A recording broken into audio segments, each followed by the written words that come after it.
Bien, bonjour à tous, bienvenue dans cette vidéo du deuxième jour du challenge Coding Game Fall Challenge.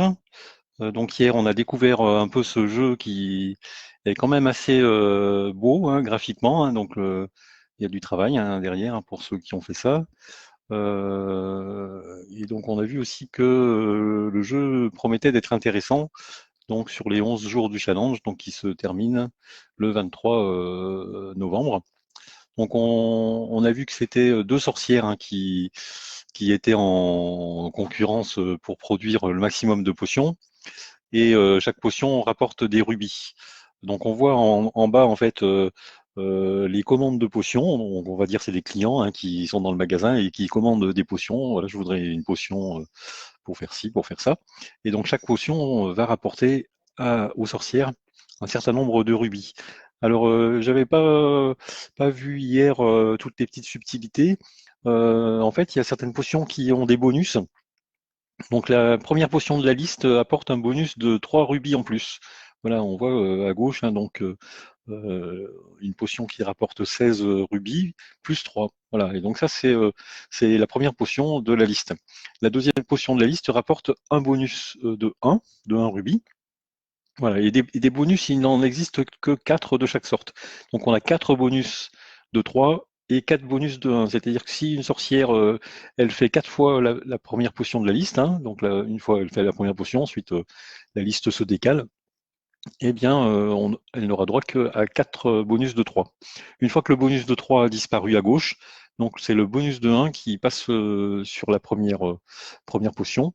Et donc là, c'est pareil, si on a dépensé les 4 bonus de 1, ben, ils disparaissent. Voilà, on va dire que en tout, on a 12, enfin, 12 rubis en bonus pour la potion de rang 1 et puis 4 bonus hein, en tout, hein, 4 fois 1 pour la potion de rang 2.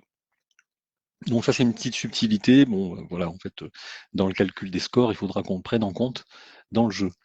Donc hier on a vu la création des potions, euh, également le lancement des sorts. Donc les sorts ils sont à gauche pour la sorcière de gauche, hein, à droite pour la sorcière de droite. Bon, je vais lancer quand même le jeu, ça sera plus animé. Et puis on a vu également que le grimoire, on va ralentir aussi un petit peu, voilà, que le grimoire au milieu permettait d'apprendre de nouveaux sorts. Donc on voit là, chaque sorcière lance des sorts, crée des potions, apprend de nouveaux sorts, et donc les nouveaux sorts appris s'ajoutent à la liste qui est là. Voilà, on voit qu'au bout d'un moment, on a un certain nombre de sorts. Hein. Chaque sorcière commence à avoir beaucoup de sorts, et donc ça permet de multiplier les possibilités pour créer les potions. Voilà. Alors, hier, effectivement, on a vu comment on était passé de la Ligue Bois 2 à la Ligue Bois 1 et de la Ligue Bois 1 à la Ligue Bronze. Donc la Ligue Argent elle n'est pas ouverte encore, hein, elle ouvre que le 16 novembre. Et donc dans la Ligue Bronze, donc hier le code que j'avais, lui n'était pas encore en mesure d'apprendre des nouveaux sorts dans le grimoire. Donc c'est-à-dire que on avait jusque-là que la fonctionnalité de créer des potions à partir de l'inventaire qui est là, voilà, et de lancer des nouveaux sorts, mais pas d'en apprendre. Donc ce que je disais tout simplement, donc c'est que depuis hier, bon, je commençais à avoir une bonne compréhension du jeu. Bon, c'est un peu le cas hein, lorsque le premier jour est passé. Bon, si on regarde un peu sur le chat, hein, les échanges, ils commencent déjà à être bien avancés. Voilà. Donc, ce que je disais simplement, c'est que donc j'avais codé hier la partie grimoire, voilà, qui consiste à l'apprentissage des sorts qui sont au milieu. Voilà, et donc cette partie simplement en apprenant le premier sort. Donc là, si je lance un peu directement la partie, donc moi je suis à gauche. À chaque fois, j'apprends le sort du bas.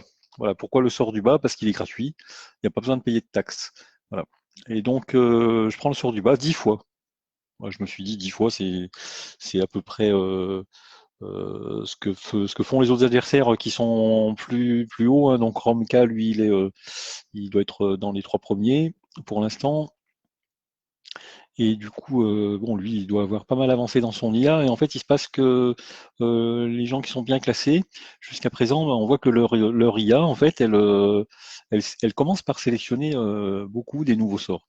Voilà. Alors, je me suis dit, je vais faire pareil, hein, mais moi, pour l'instant, je le fais de manière très basique.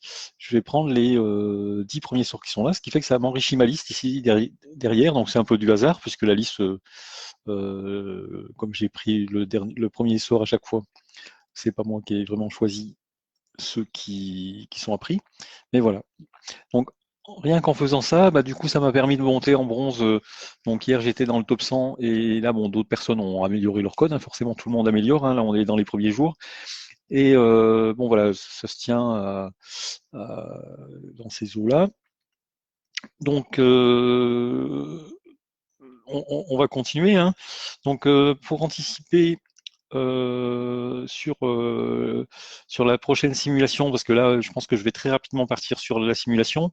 Donc, j'ai déjà pas mal de fonctions qui permettent de simuler les actions, de se reposer, créer une potion, calculer les bonus, lancer un sort, apprendre un sort dans le grimoire. Voilà, donc ça c'est je dirais, les fonctions de base. Donc il resterait à faire un peu la simulation des situations en fonction des différents coups joués. Donc j'avais commencé la génération de la liste des coups. Donc on a la liste des coups possibles, hein, la liste des coups possibles, qui est voilà. Donc là j'ai une situation de jeu hein, qui est dans la structure node ici. On va dire que c'est une situation de jeu parmi tant d'autres, hein, puisque node, justement, son nom, c'est un nœud dans l'arbre. Donc on va dire qu'on est dans l'arbre, dans le premier nœud. Hein, puis si on veut explorer toutes les possibilités, il faut pouvoir jouer chaque action, créer les nœuds suivants, et ensuite se dire, ben, dans 2, 3, 4, 5 coups, quand moi j'aurai joué, quand l'adversaire aura joué, on va descendre dans les possibilités de l'arbre. Donc c'est un peu ça qu'il faudra faire. Donc d'avoir une structure qui décrit tout le jeu, en fait, ici, c'est important. Bon, moi, je mets tout dans le nœud. Après, il y a d'autres manières de faire où on peut mettre des choses ailleurs. Voilà. Et donc, la liste des coups possibles, elle est ici, avec le nombre de coups possibles ici. Et donc, pour déterminer les coups possibles, je vais appeler cette fonction listMove. Alors, les coups possibles, je les ai plafonnés à 100. J'ai mis nbMoveMax à 100. Alors, pourquoi? Ben, parce que, en fait, c'est un peu empirique, hein, mais il suffit de regarder dans la partie, dans une partie, comment ça se passe. On va regarder en milieu de partie. On va dire que voilà, on est sur une liste de sorts à gauche, qui va être d'environ 20. Voilà, on va dire on a 1, 2, 3, 4, 5, 6, 7. Bon là on en a 14, mais imaginons que ça descende. Hein. On va dire qu'on a 20 sorts. On a 6 potions possibles. Et on a 6 nouveaux sorts à apprendre dans le grimoire. Donc si je fais la liste de mes actions possibles, qu'est-ce que je peux faire? Donc je peux créer une potion. Donc là j'ai 6 possibilités. Je crée la potion qui est là, celle-là, celle-là, celle-là ou celle-là. Mais en même temps, j'ai pas tout le temps les 6, parce que ça dépend de mes ingrédients. Mais admettons, j'ai quand même voilà 6 actions possibles pour les ingrédients. Au niveau des sorts, donc du coup j'aurai 20 sorts possibles à lancer. Il faut savoir qu'il y a des sorts qui sont répétables. Par exemple, ce sort-là, il est répétable. On voit Repeatable True. Donc Repeatable True, ça veut dire que ce sort, je peux le lancer autant de fois que je veux. Alors si je le lance une fois, bah, déjà il faut que j'ai 2 verts, puisque ça va me consommer 2 verts et ça va me créer 2 jaunes. Donc il faut que j'ai deux verts. Hein. Et imaginons que j'ai plein de verts dans mon inventaire, du coup je pourrais lancer ce sort peut-être une fois, 2 fois, 3 fois, 4 fois, 5 fois. Voilà, 5 fois. Mais bon, c'est vraiment. Imaginons qu'en moyenne, puisque les sorts sont pas tous répétables, hein, imaginons qu'en moyenne je puisse lancer un sort 2 fois. Voilà, celui-là il est répétable, mais bon, je pourrais le lancer. Il faudrait que j'ai 2 jaunes et que si je le lance 2 fois, déjà j'ai rempli mon inventaire. Donc oui, on va dire 2 fois en moyenne. Hein. Donc si j'ai 20 sorts, imaginons que je les lance 2 fois, hein, ça fait une moyenne de 80, mais c'est vraiment un grand maximum, hein, 80. Voilà, j'ai peut-être 80 possibilités ici. Et je pense qu'on serait plutôt, je dirais, de l'ordre euh, de 50. Ah oui, pourquoi j'ai dit 80? On a 20 sorts, ça fait 40, pardon. 40. On a 20 sorts, je le lance une fois, je le lance 2 fois, ça fait 40. Donc 40 plus les 6 qui sont là, ça fait 46. Et si je me dis j'apprends ce sort ou ce sort ou ce sort ou ce sort, ça fait 6 possibilités. On va dire 52. Bon, il y a aussi l'action de se reposer, on va dire ça fait une action. Donc voilà, j'aurai 57 possibilités.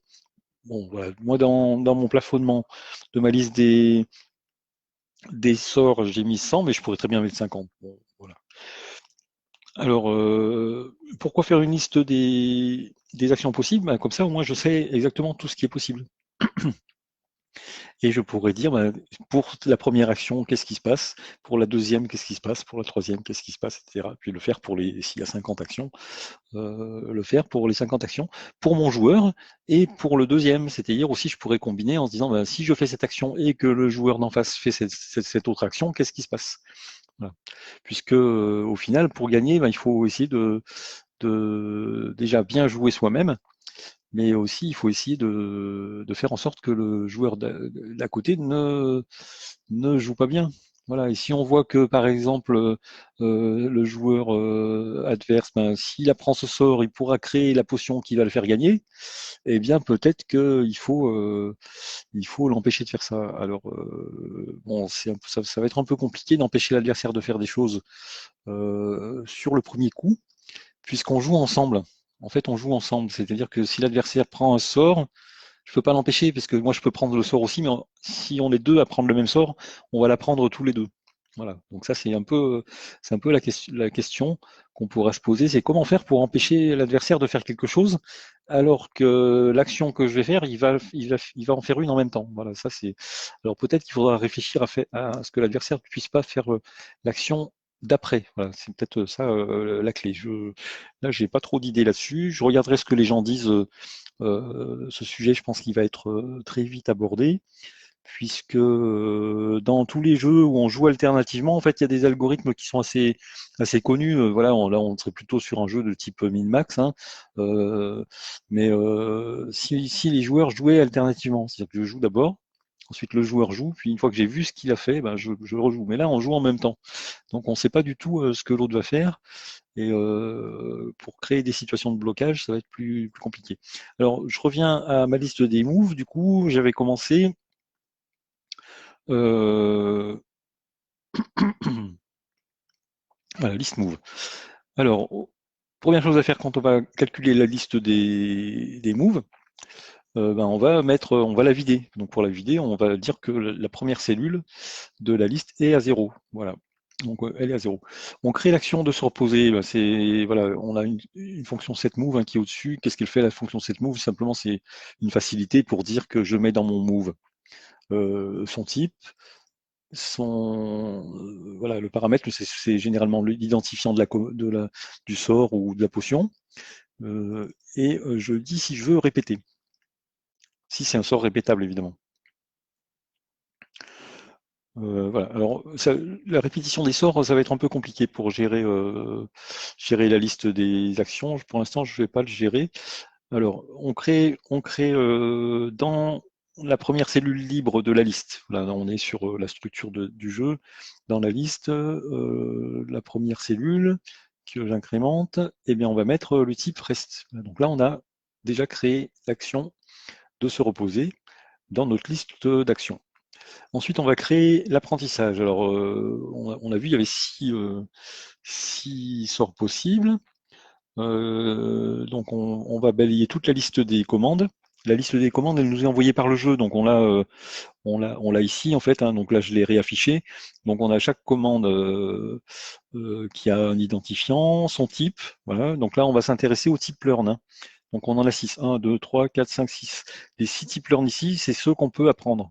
Voilà. Alors, est-ce qu'on peut vraiment les apprendre? C'est ça qu'il faut qu'on regarde. Alors, déjà, on s'intéresse que au type learn, hein, sinon on passe à la commande suivante. Alors, on peut ne pas pouvoir apprendre le sort si on n'a pas assez de quoi payer la taxe. Alors, la taxe, on a vu que c'était des pièces bleues. Il faut des pièces bleues pour payer la taxe. Donc, si dans notre inventaire, voilà, on n'a pas d'ingrédients de type 0, donc c'est les bleus, hein, c'est les premiers à gauche. Si on a un nombre inférieur d'ingrédients bleus par rapport au tome index. Donc le tome index, c'est l'index dans la liste du grimoire du sort. Donc si l'index est à 0, ben, c'est le premier sort. S'il est à 1, c'est le deuxième sort. Et donc cet index, il correspond exactement à la taxe, puisque la taxe pour le premier sort, ben, c'est de 0, et la taxe pour le deuxième sort, c'est de 1, puisqu'il faut payer une pièce bleue juste en dessous, et puis etc. Donc si je n'ai pas assez de pièces, et bien du coup, je continue, je passe à la commande suivante.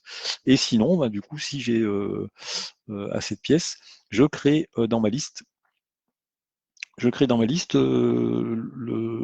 coût d'apprentissage du sort en question, qui a son identifiant ici. Voilà.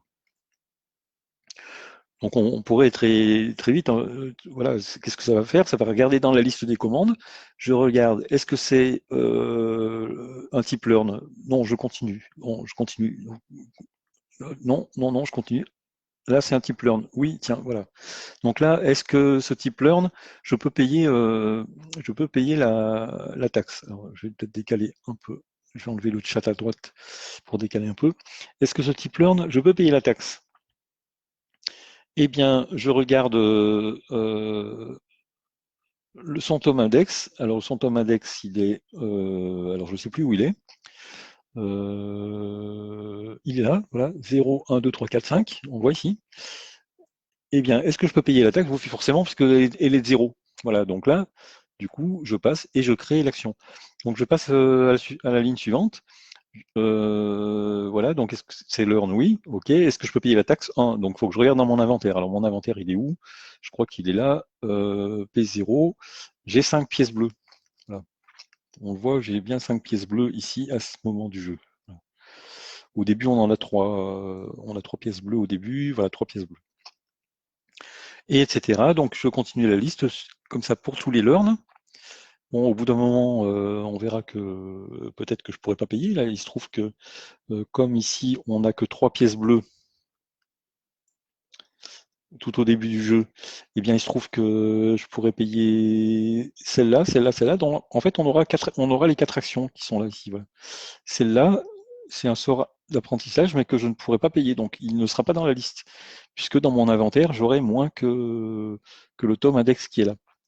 Voilà. Ensuite, ça va continuer. On caste ça, je vais passer. Et une fois qu'on sera arrivé à la fin de la liste, hein, en fait, on aura traité que les 5 learns ici, et on aura sélectionné que ces 3 coups-là. Voilà, donc ça c'est ce que fait la création de l'action d'apprentissage. Ensuite, la création de l'action de sort, bon, c'est pareil, même principe, on va s'intéresser uniquement aux sorts, donc c'est-à-dire tous ceux qui sont en caste ici, donc les 4 ici. Voilà. Alors oui, alors ça, les castes, en fait, c'est que pour mon joueur à moi.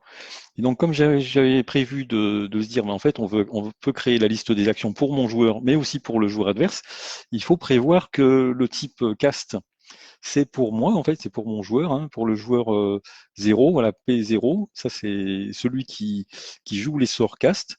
Et puis, il y a le joueur 1 qui, lui, joue les sorts opposés. Voilà, c'est opponent cast ici. Donc, en fait, il faut que dans la liste des actions, c'est pas simplement les castes, c'est pardon, c'est if donc player égale 0 égale 0 and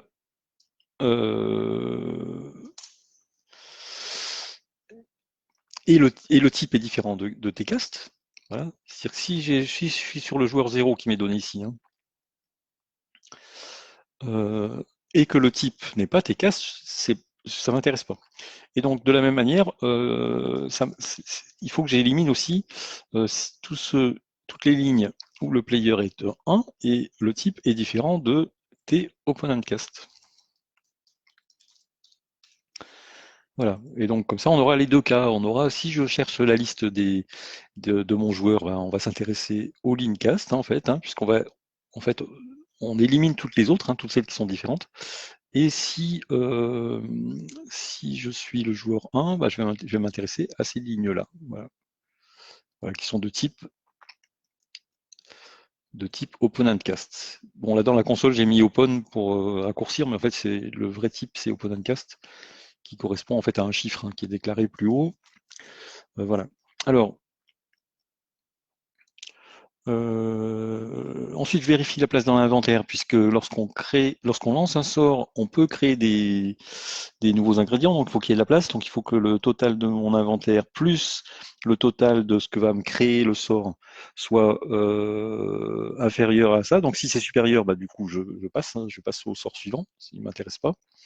Ensuite, je vérifie les ingrédients, c'est que pour chaque ingrédient du sort négatif, puisque c'est ce qui va me coûter, il faut que j'ai l'ingrédient dans mon inventaire. Donc si l'inventaire est inférieur donc à moins le coût de l'ingrédient pour la potion, ça m'intéresse pas, donc je continue. Voilà, il faut que j'ai au moins autant d'ingrédients que ce que ça doit coûter. Et sinon, si toutes les conditions sont remplies, eh bien je crée l'action. Alors on va peut-être pouvoir lancer ça pour vérifier déjà qu'il n'y a pas de bug. Alors c'est tout simple. On va appeler la fonction listMove, hein, tout simplement. On va l'appeler à quel moment? On va l'appeler tout au début, calcul préparatoire. Allez, on va mettre. De toute façon, c'est pour tester. Hein. On va mettre des tests. Et simplement, j'appelle listMove. C'est ma situation de jeu. Et puis, je vais faire pour le player 0. Voilà. Et on va lancer ça, voir déjà s'il n'y a pas de bug, enfin de faute de frappe quelque part, pour voir si déjà ça se lance. Voilà, donc ça c'est normal. Donc too many arguments to function listMove. Il faut listMove. Qu'est-ce que j'ai mis? ListMove.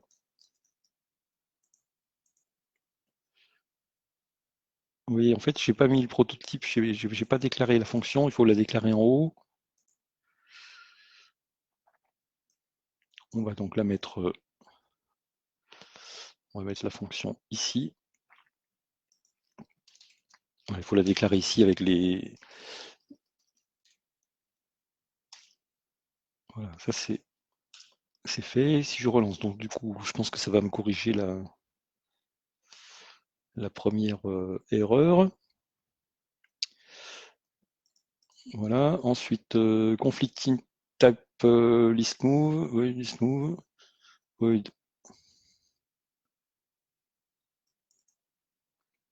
Ah non, mais c'est qu'en fait, si, en fait, c'est pas ça, c'est que j'avais déjà déclaré, mais j'avais pas modifié le fait que je gérais le player qui est rajouté ici, donc avec un char.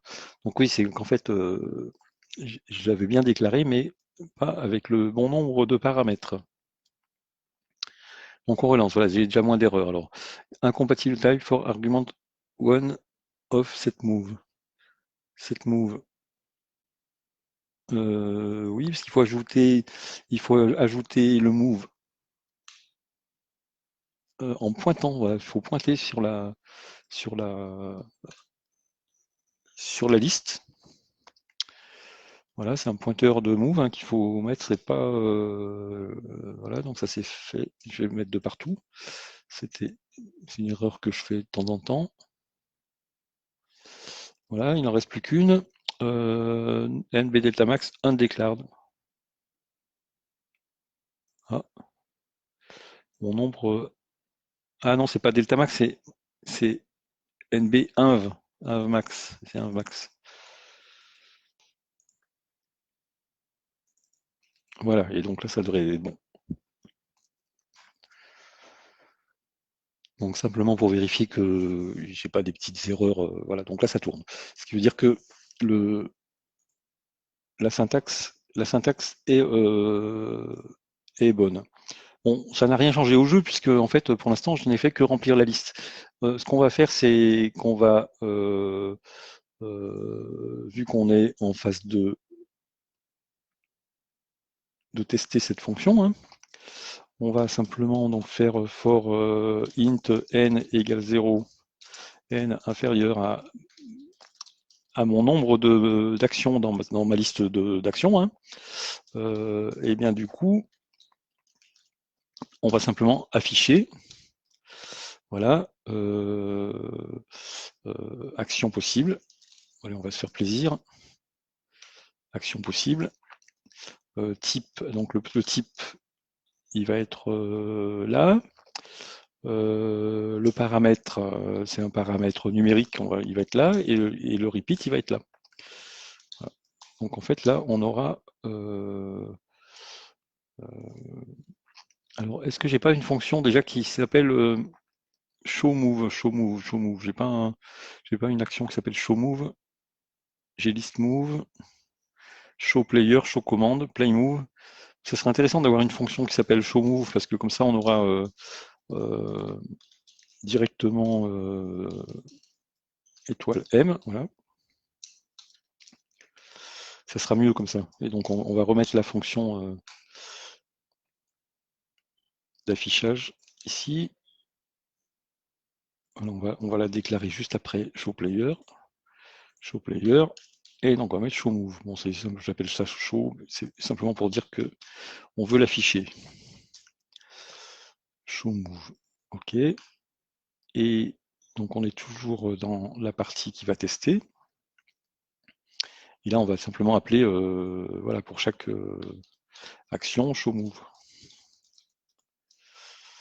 ShowMove, et donc on veut afficher l'action qui est dans ma liste de move à la position N. Voilà. Et donc il faut que... oui, j'ai viré la fonction qui m'intéressait. Donc P, action. S pour le tas de type. C'est une chaîne. Numérique pour le paramètre. Et numérique pour le repeat. Voilà. Alors, le type, il est là. Mais sauf que comme le type dans le move, il est numérique, et bien du coup, il faut que je le transforme en chaîne avec ma liste type text. Type text. Voilà. Ensuite, je suis dans param et m repeat. Voilà. Bon, simplement type text pour montrer ce que c'est. Simplement, c'est pour convertir, voilà, c'était pour convertir mes types numériques, hein, qui sont 0, 1, 2, 3, 4, en texte pour pouvoir les afficher dans la console. Parce que sinon, tous les types, en fait, ils sont déclarés ici, voilà, type brew, type cast, donc c'est bien des constantes numériques. Donc on va tester ça. Bon, normalement, ça devrait passer. Il y a toujours des petites fautes de syntaxe de temps en temps, mais là, apparemment, ça passe. Voilà. Alors, est-ce qu'on a les actions? Voilà, on a les actions. Alors, on en était à la fonction listMove pour lister les différentes actions possibles. Alors, bon, ça m'a pris quand même un petit moment pour la nettoyer un petit peu. Alors voilà, on en était là, listMove. Alors l'idée, c'est de faire une liste des différentes actions possibles pour les deux joueurs. Donc voilà.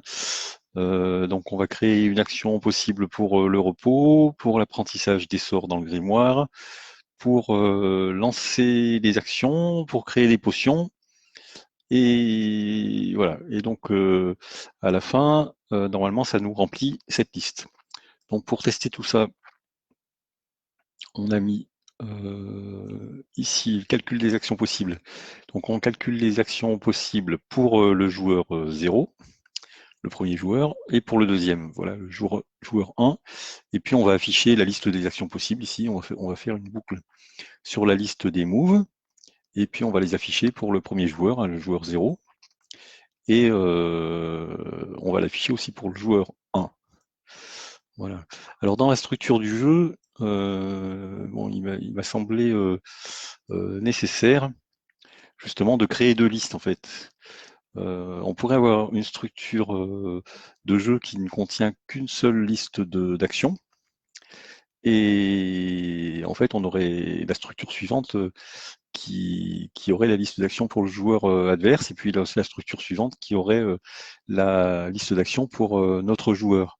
Mais là, en fait, comme les deux joueurs jouent en même temps, je pense qu'on ne doit pas pouvoir faire autrement que de gérer deux listes. Voilà, donc on a bien un tableau à deux entrées avec tous les éléments d'action qui vont être dans la liste, mais aussi avec le joueur qui est identifié ici. Comme ça, dans une situation, en fait, on aura à la fois la liste des actions possibles pour le premier joueur et la liste des actions possibles pour le deuxième joueur. Puisque de toute manière, pour calculer la situation de jeu suivante, on sera obligé de jouer les deux joueurs en même temps, puisque dans le jeu, eh bien, voilà, c'est ce que je disais dans la vidéo précédente, les joueurs ne jouent pas alternativement, ils jouent ensemble. Et donc on ne voit pas, on est dans l'impossibilité de voir l'action que le joueur va faire, puisqu'il va la faire en même temps que nous.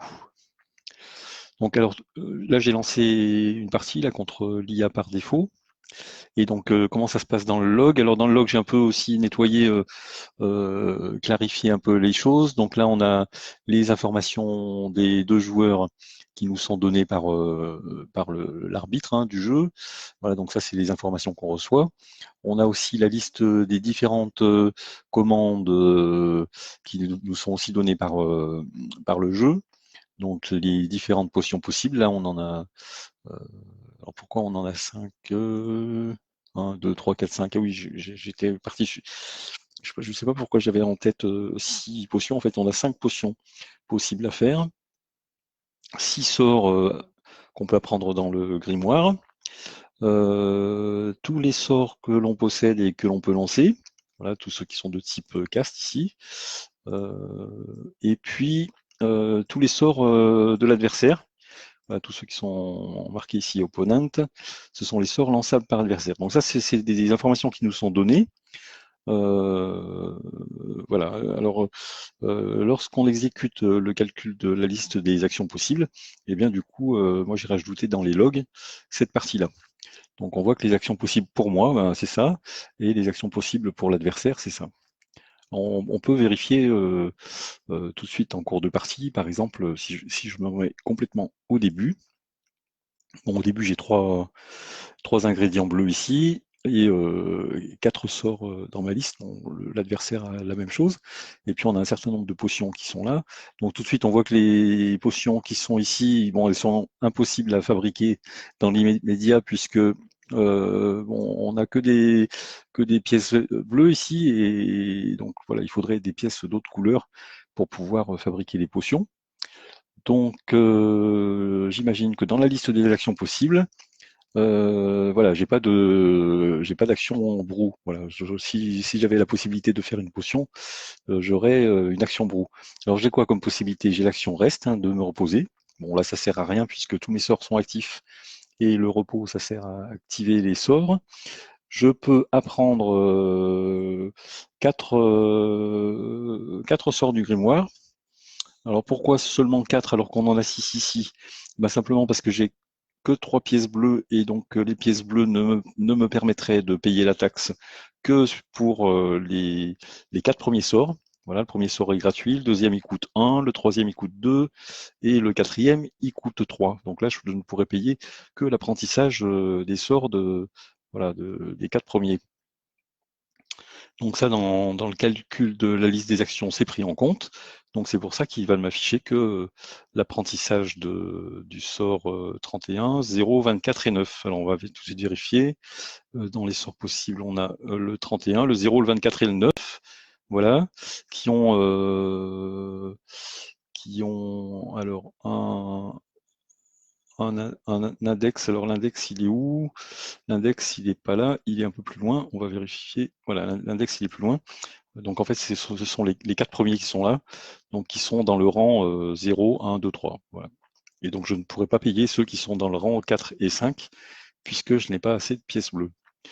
Voilà, et puis ensuite je peux lancer des sorts.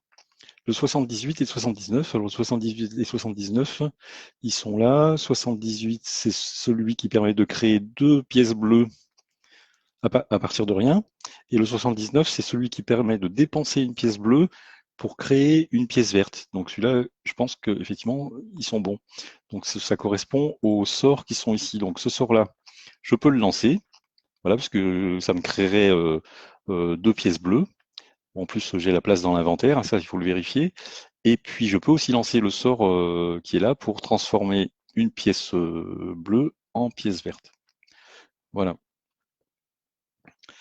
Donc, on a bien, bon, ça semble cohérent, tout ça. On a bien la liste des actions qui sont là.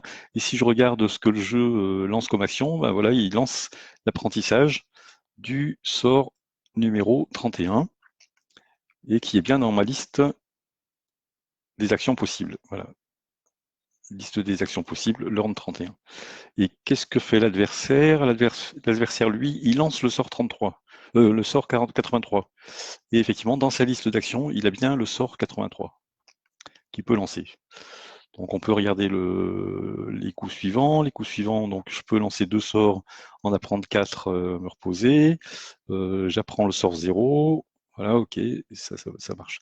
Donc en fait, la liste est ok.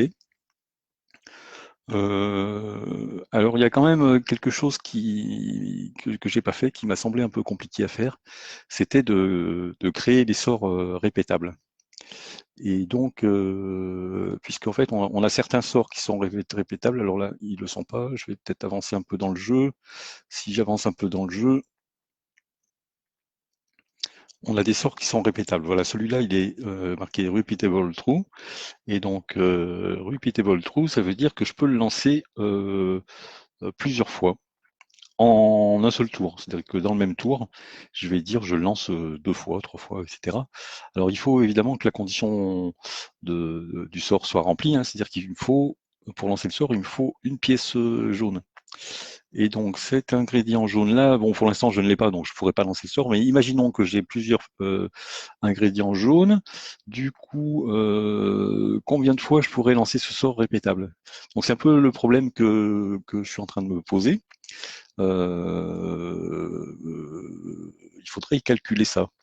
Puisque dans ma liste des actions possibles, bon, imaginons que j'ai 3 pièces jaunes, hein, imaginons uniquement, là, dans la liste de mes actions possibles, il faudrait que je dise que je peux lancer le sort une fois.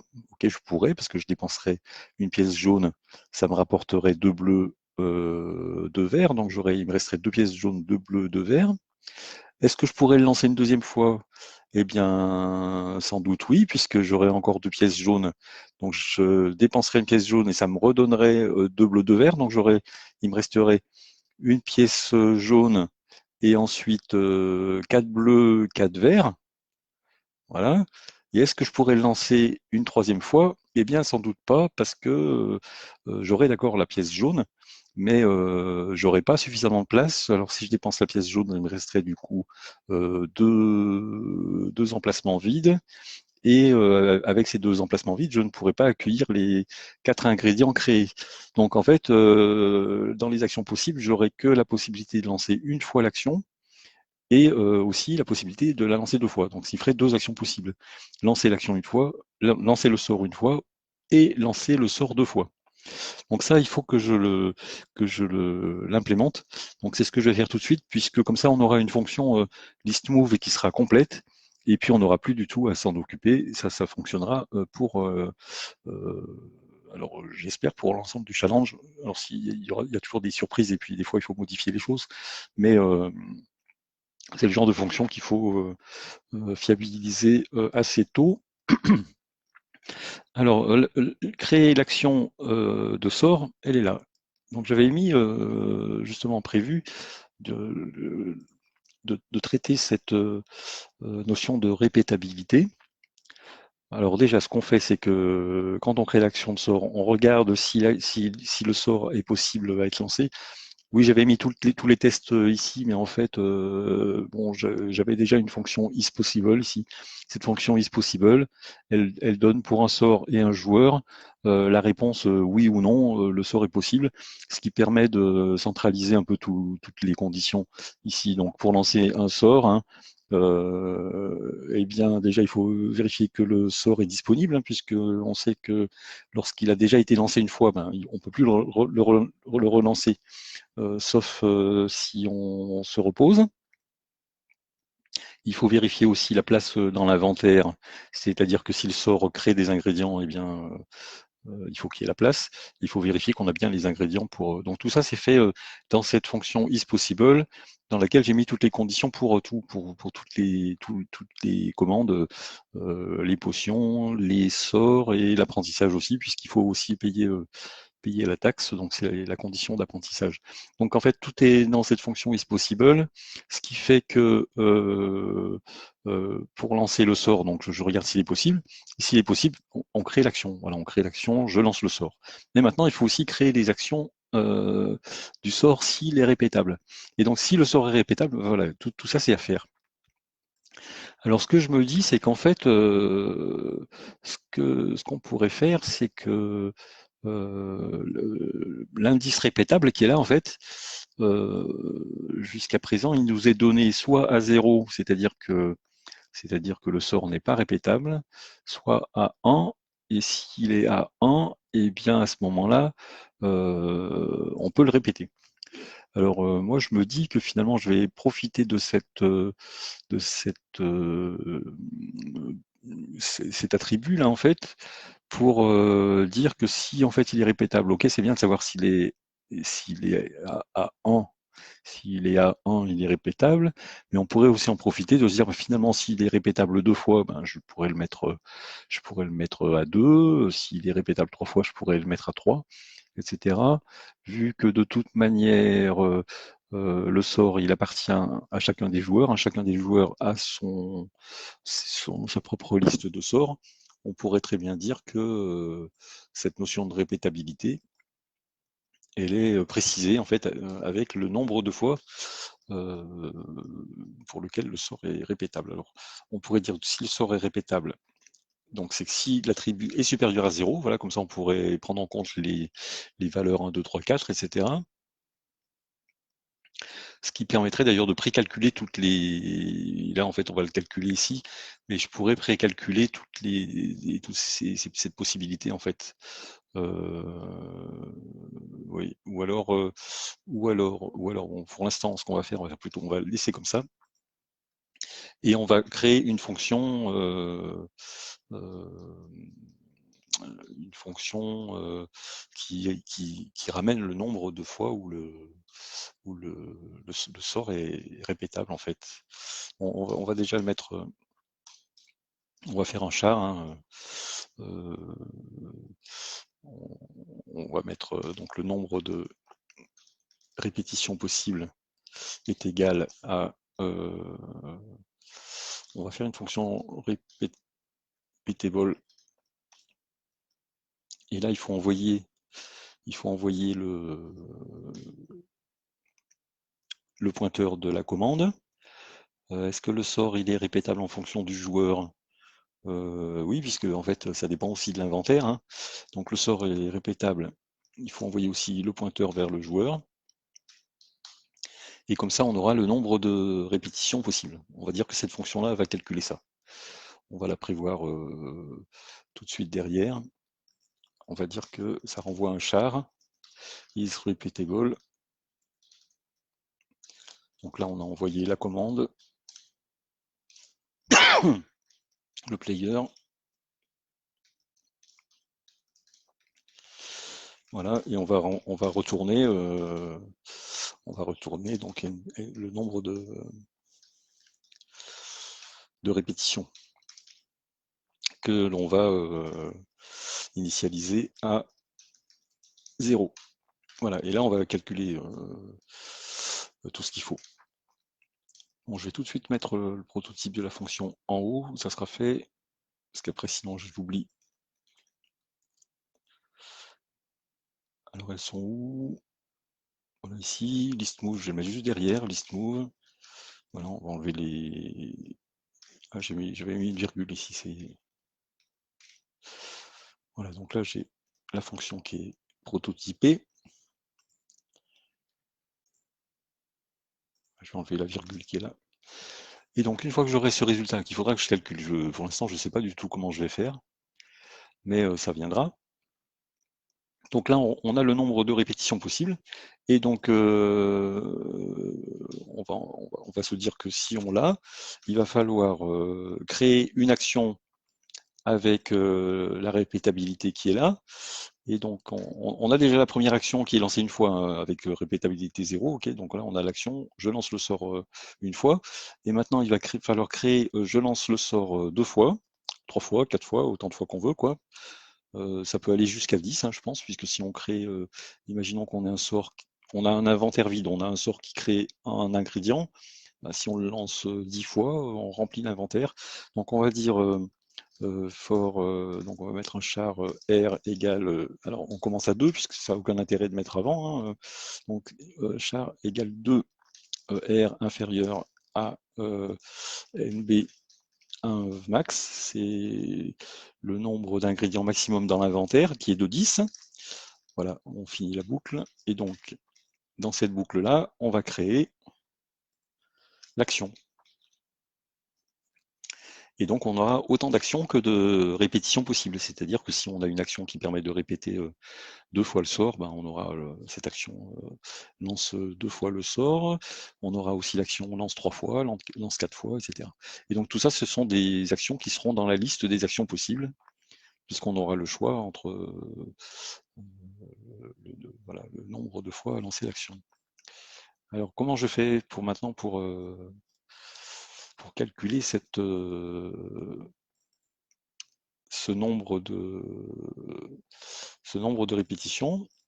Oui, donc là, je viens de me rendre compte. En fait, c'est pas autant de fois qu'il y a de cases dans l'inventaire, c'est autant de fois que c'est possible. Et donc, le autant de fois que c'est possible, c'est justement ce que je viens de calculer là. Je me disais, je le calcule pour rien. Non, en fait, il est ici. Donc, le nombre de répétitions. S'il est de 3, ben, du coup, je peux répéter 3 fois. Donc, il faut que je puisse créer une action pour 2. Et il faut que je puisse créer aussi une action pour 3. Donc, c'est R inférieur ou égal, en fait, au nombre de répétitions. Voilà, comme ça, si j'ai un nombre de répétitions de 3, je pourrais créer une action pour 2, une action pour 3, etc. Alors cette fonction repeatable, alors là par contre c'est là que ça va m'embêter, puisqu'on a quand même un peu une problématique qui se pose, puisque imaginons que je lance ce sort. En plus il est répétable.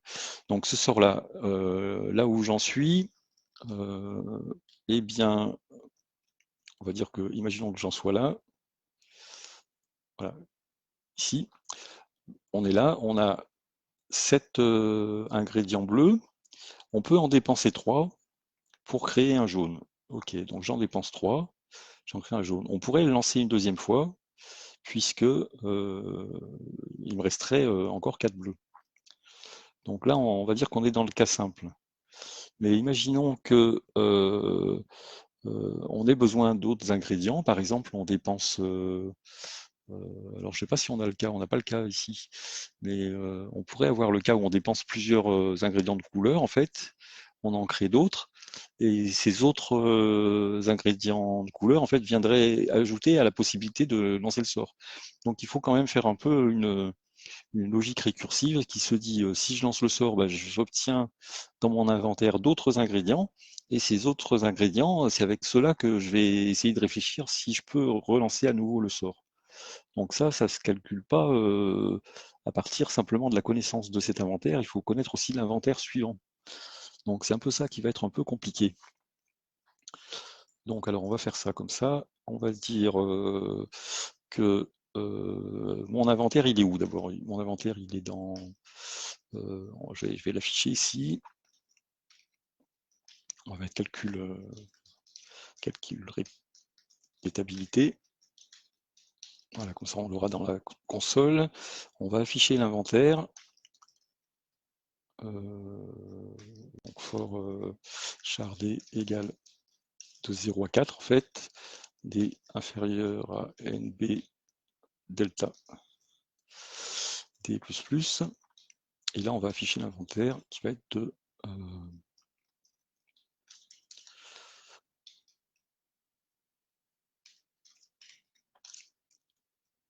qui va être c'est ah oui non alors c'est l'inventaire, c'est mon joueur qui le possède.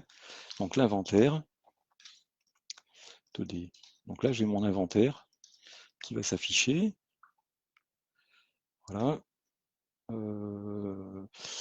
Est-ce que j'ai besoin des non, j'ai pas besoin de d'autre chose. Maintenant, il faut que je lance le sort. Il faut que je lance le sort. Et donc pour lancer le sort, ça va modifier mon inventaire. Mais je veux pas que ça le modifie. En fait, je veux simplement voir comment ça sera si je le lance. Donc il faudrait que il faudrait que je fasse une copie en fait. Il faudrait que je fasse une copie de l'inventaire. Je vais créer un autre inventaire en fait. Char inventaire, char inventaire 2, mais bon, je vais mettre char inv.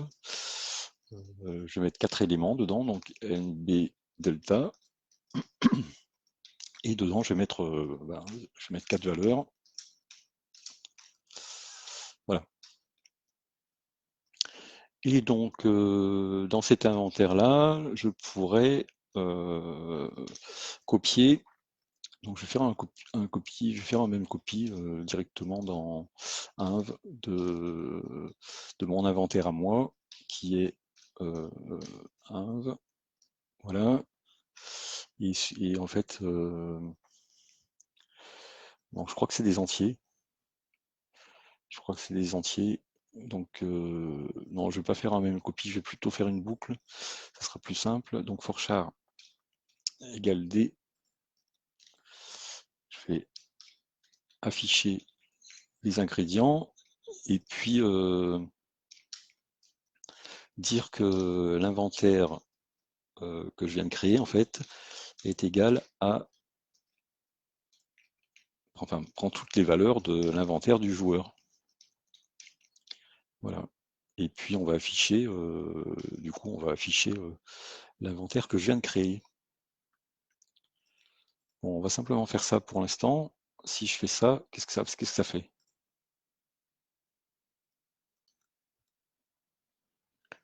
Donc on va espérer qu'il n'y a pas d'erreur de syntaxe. On va se mettre en plein milieu du jeu pour avoir des éléments repeatable. Voilà, calcul repeat. Donc calcul repeat, lui, il m'a affiché voilà, 1, 0, 2, 0. Ça doit être ce que j'ai dans l'inventaire. 1, 0, 2, c'est bien le orange, le 2. Ok, donc il me le lance deux fois, le calcul repeat, parce qu'il a dû voir qu'il y avait deux sorts répétables. Alors, ok. Je vais mettre en sous-ligne ici pour que ce soit plus propre dans la console. Donc là, j'ai créé mon inventaire fictif. Donc maintenant, il faut que je modifie l'inventaire en fonction du sort lancé. Donc on va reprendre la boucle qui est là. Peut-être qu'on pourra faire dans la même boucle, je ne sais pas. Donc là, on va bien marquer quand même créer, enfin copier inventaire. On fait une copie d'inventaire. Ensuite, on va lancer le sort dans cette copie d'inventaire. Et donc pour lancer le sort, bon, du coup, je dois avoir quelque chose quelque part qui s'appelle cast action. Cast action. Ah oui, on aurait pu aussi faire ça dans une copie du joueur, comme ça j'aurais pu faire directement cast action. Mais bon, on va le faire directement là. Alors, on va dire que on a ça. Alors je ne sais pas si je prends le total il va pas me servir en fait. Quoique si peut-être. Peut-être le total va me servir. Oui. Bon, on va faire comme ça pour l'instant. Lancer le sort.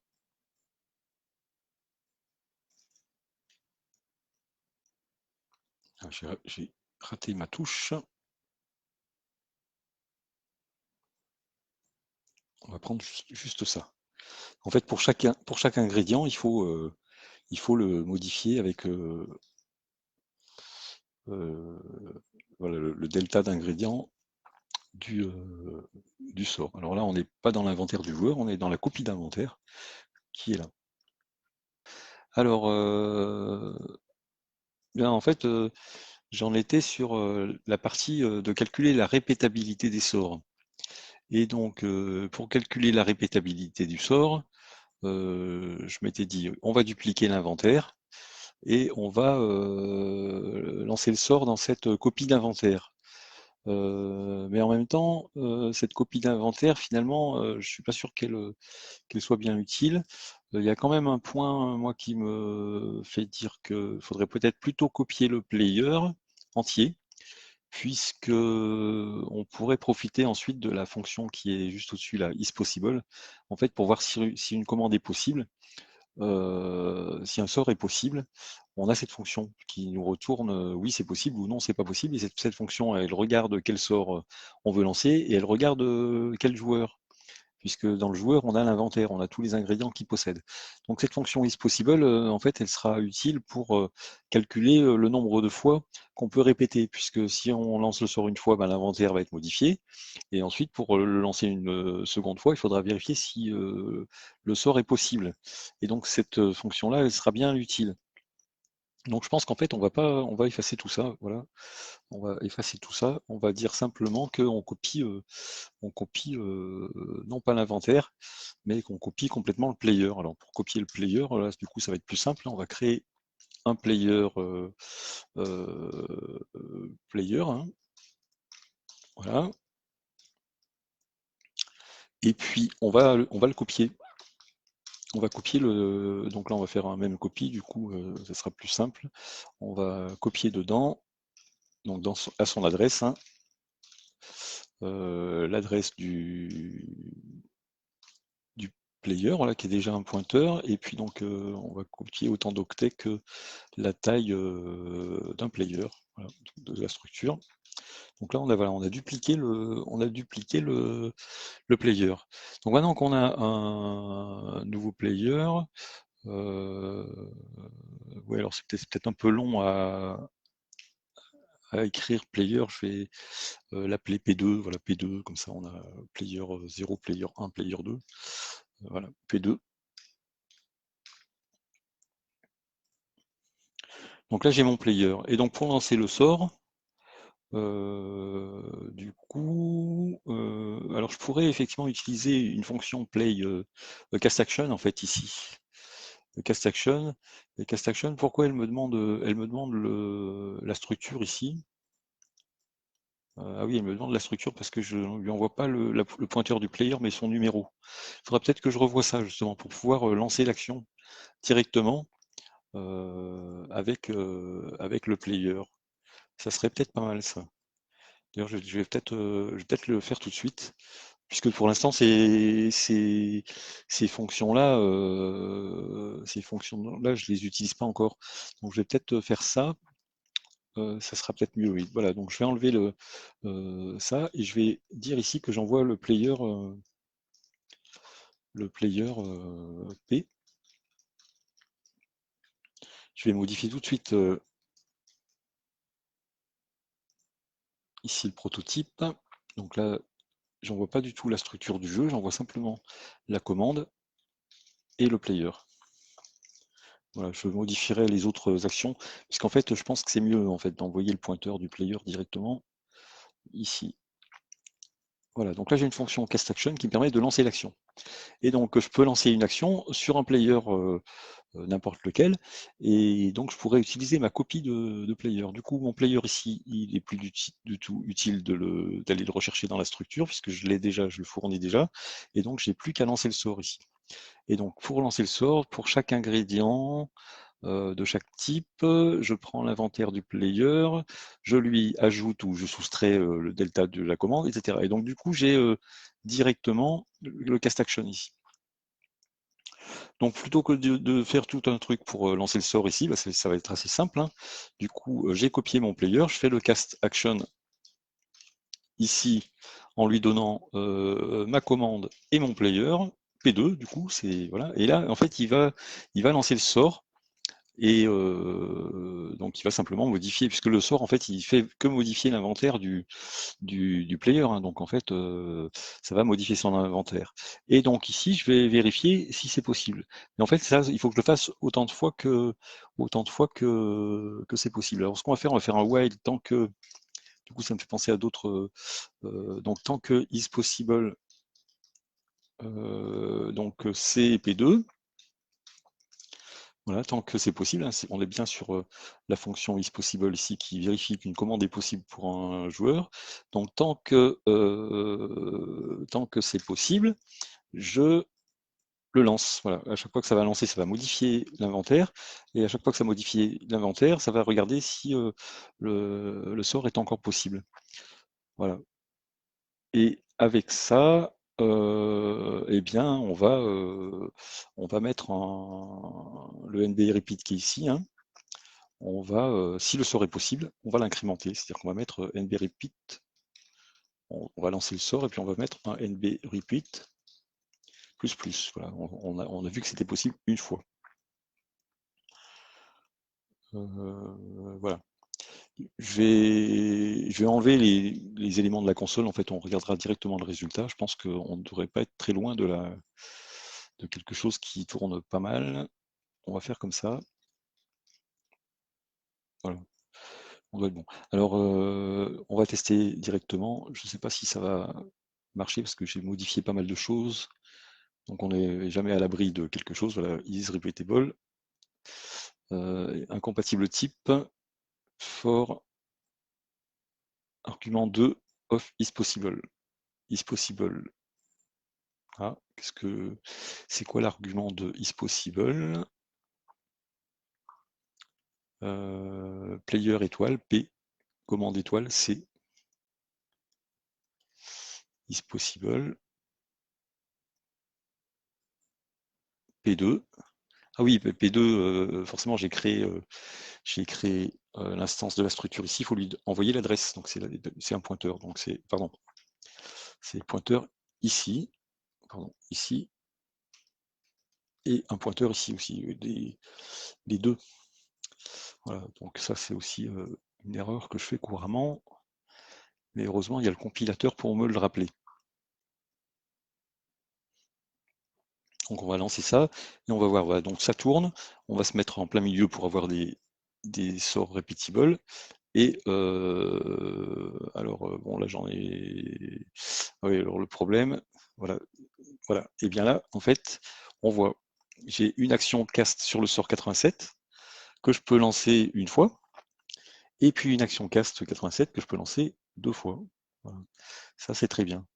Alors ça m'a fait penser à une chose, c'est qu'en fait le repeat 1, on l'utilise pas puisque en fait on a considéré qu'on lançait le sort une fois, et puis qu'en fait on cherchait les repeats à partir de 2 forcément, puisque alors ça me fait penser qu'on pourrait simplifier la création des fonctions, des actions ici, puisque lorsqu'on lance un sort, et bien du coup on dit si il est possible, bah, du coup on crée l'action, voilà, avec le repeatable 0. De toute manière, on aurait pu mettre 1 aussi, c'est pareil, puisque à partir du moment où c'est 0 ou 1, l'action, elle va être, la répétition ne va pas être prise en compte. Donc, ce que je me dis, c'est que, en fait, on pourrait très bien enlever complètement ça. Voilà, donc on ne regarde pas si le sort est possible et voilà. On, on, on cherche directement s'il est répétable. Ah oui, alors par contre, non, ça peut pas marcher. J'aurais voulu traiter le 1 ici, mais en fait non, puisque en fait on ne traite que si le sort est répétable.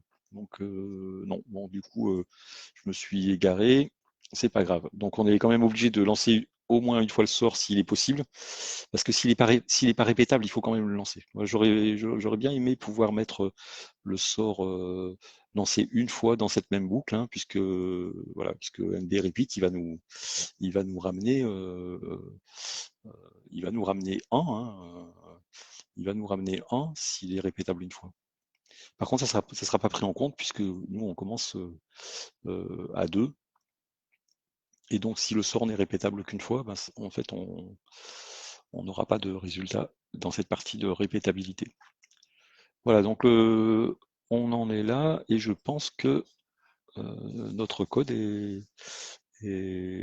sur cette fonction hein, de list move devrait être pas mal. Voilà. Alors je vais quand même vérifier si chez l'adversaire aussi on a cette notion de répétabilité qui est prise en compte. Alors c'est vrai que c'est pas toujours évident. Alors plus je vais descendre, plus je vais avancer dans la partie, plus je vais avoir normalement des sorts répétables. Voilà, je vois que je peux caster un sort 95 répétable. J'aimerais bien le voir chez l'adversaire, puisque ça me rassurerait sur le fait que ça marche aussi pour l'adversaire.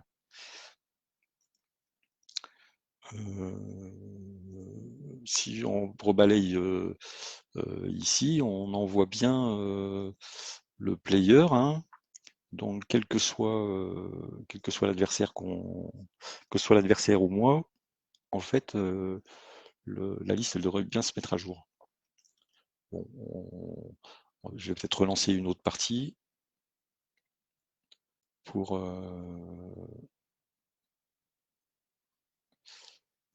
voir si on tombe pas sur un cas. On va l'avancer vers la fin comme ça.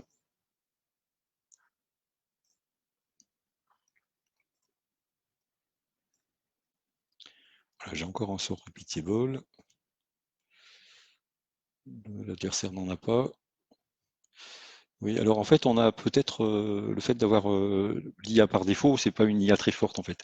Je vais mettre le premier ici, on va changer, on va pas mettre Romka, il est passé deuxième. Je vais mettre Émile. Émile, je connais pas Émile.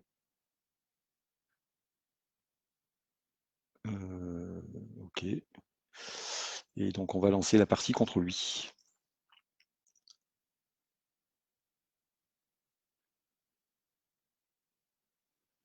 Ouais, donc on voit mon score bronze, en fait, il se maintient dans les 150e. Voilà, de toute façon, j'ai pas changé ma stratégie, hein, qui est toujours la même. La stratégie toute simple. Donc pour l'instant, c'est pas maintenant qu'on va gagner des places, hein. Pour gagner des places, il faudrait changer la stratégie. Et là, c'est vrai que d'ici lundi, d'ici l'ouverture de la Ligue Argent, bon, j'ai le temps de travailler la simulation et puis plutôt d'axer la progression du challenge sur, voilà, sur cette simulation. Puisque là, pour l'instant, le code que j'ai, pratiquement, c'est tout du jetable. Donc, il faudra jeter tout ça. Voilà. Alors, où est-ce qu'on en est? Si je prends le milieu de la partie ici, donc là, il n'y a pas de repeatable, il n'y a pas de repeatable. Ah oui, puis en plus, là, il me tronque. Oui, à partir d'un certain nombre de lignes dans la console, c'est le site Coding Game, il tronque, puisqu'il ne voudrait pas que ça charge trop les pages. Donc, ce que je vais faire, c'est que je vais désactiver l'affichage des.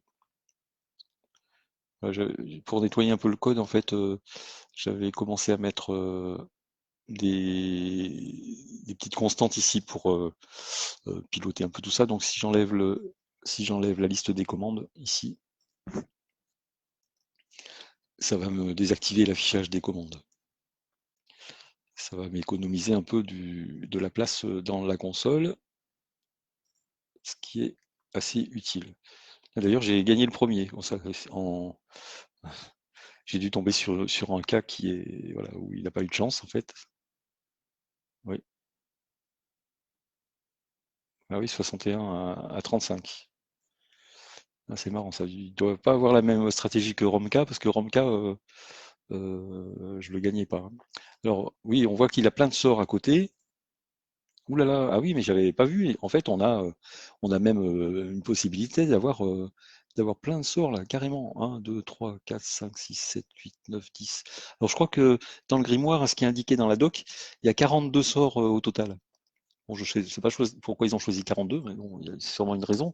Donc il y a 42 sorts dans le grimoire, et donc peut-être qu'on peut tous les apprendre. Alors là, 1, 2, 3, 4, 5, 6, 7, 8, 9, 10, 11, 12, 13. Donc on a 12 fois 3, donc ça fait 36 et 1, 37.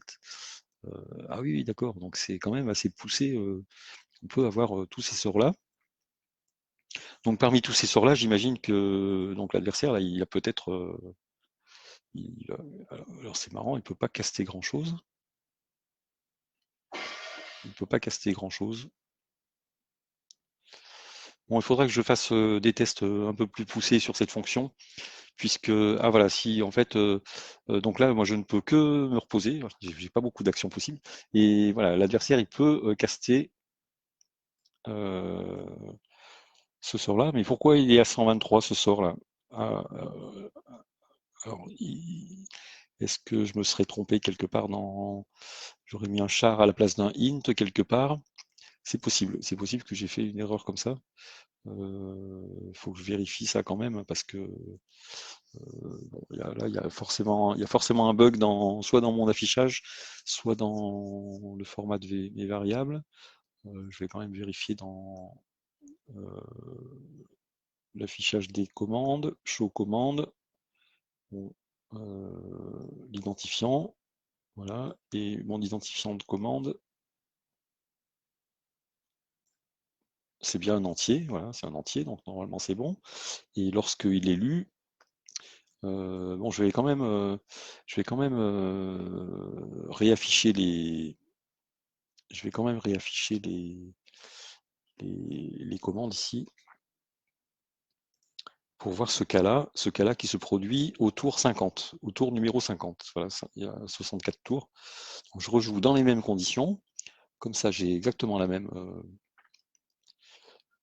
Ah, je vois que mon rang il descend un peu, mais bon, c'est normal, ça fluctue, hein.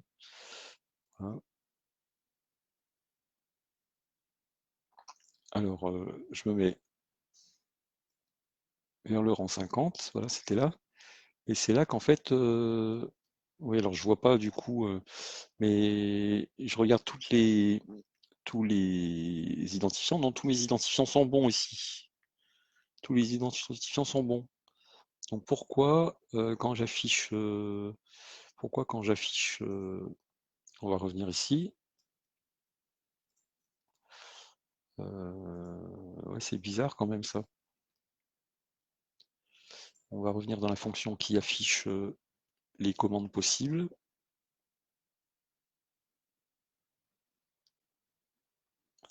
Les commandes possibles, je dis voilà, pour n égale 0 dans la liste, je fais un show move en fait. Et de ma liste des moves. Et ma liste des moves, oui. Alors peut-être que je l'ai peut-être trop... Parce que des fois, voilà, le problème c'est qu'en C, comme on gère un peu la mémoire soi-même, il peut y avoir un débordement. Donc comme j'ai mis 100 moves max et qu'on a vu que du coup, bah, on avait beaucoup de sorts voilà, chaque sorcière a beaucoup de sorts. Je vais peut-être monter à 300 ici pour voir si ça viendrait pas de là. Je vais rejouer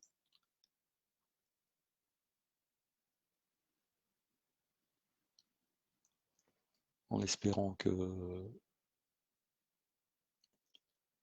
ça soit ça. Si c'est pas ça, voilà, faudra creuser pour trouver, hein, c'est pas non plus catastrophique. L'important c'est de détecter ce genre de choses.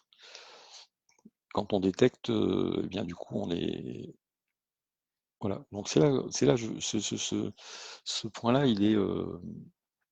ce point-là, il est bizarre. Voilà pourquoi j'ai moins 128. Alors ça bascule exactement à 127. 127, c'est la limite du positif et du négatif sur un char. Voilà, mais là on est avec des ints. Donc pourquoi sur un int il basculerait en affichage négatif? Euh, bon, ça serait un char, oui. Là il faudrait que je mette un unsigned, effectivement, avec un unsigned on réglerait le problème. Mais là on est en int et du coup il faudrait que je vois exactement pourquoi ça fait ça. C'est quand même assez bizarre.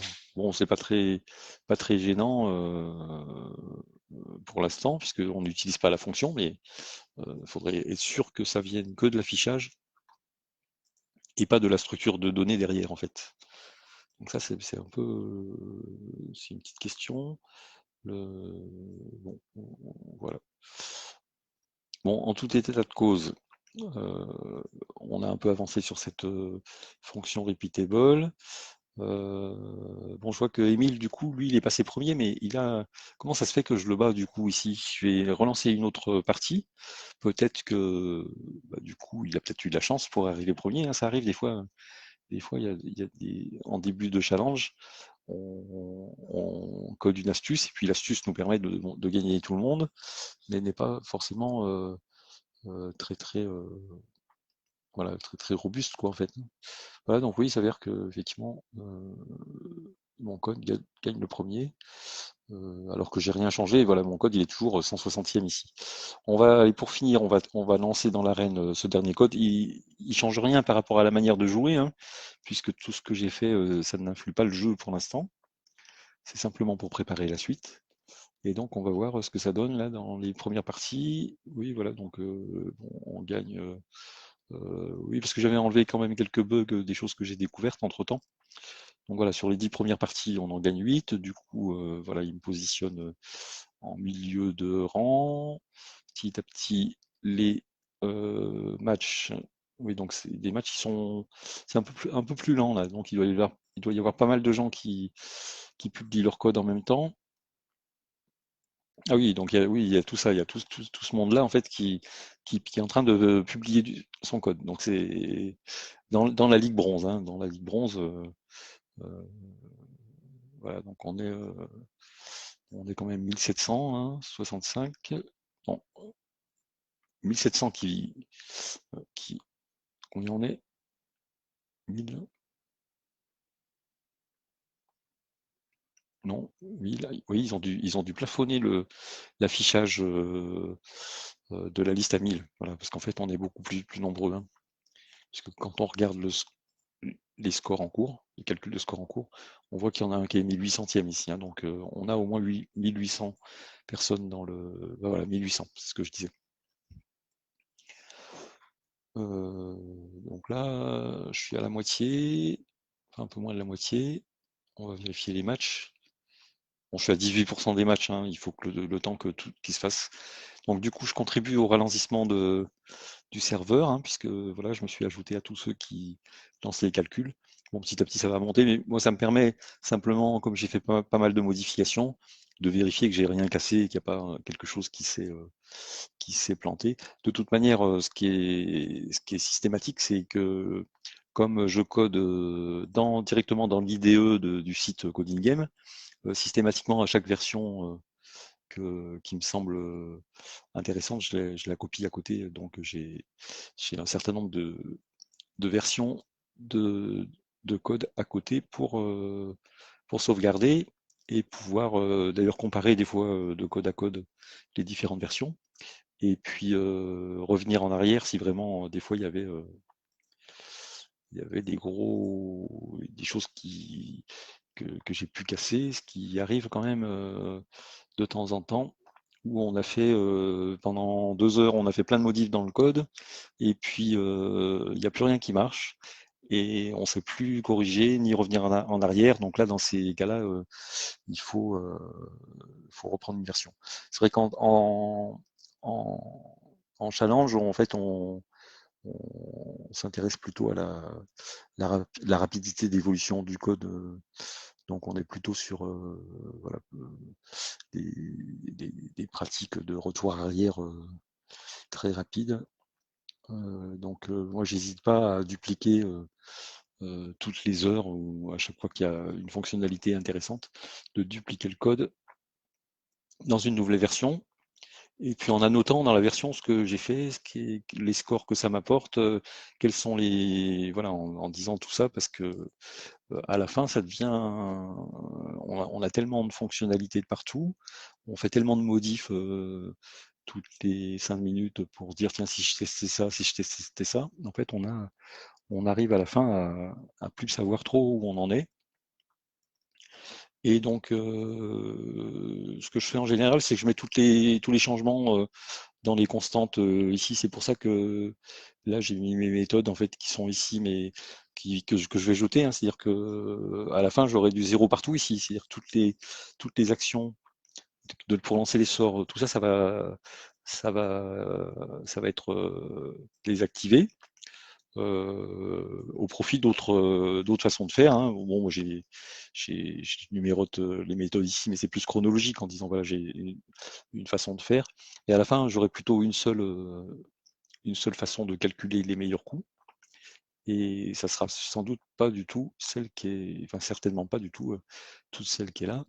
Et ça sera plutôt basé sur ce qu'on est en train de faire là, la liste des coûts et identifier tous les chemins possibles et trouver le meilleur chemin. Bon, ça, je pense qu'il faut encore attendre 2-3 jours pour en être là, mais ça devrait petit à petit se construire. Voilà, j'ai terminé. Donc voilà, on regarde une dernière fois les sorcières. Merci et à bientôt.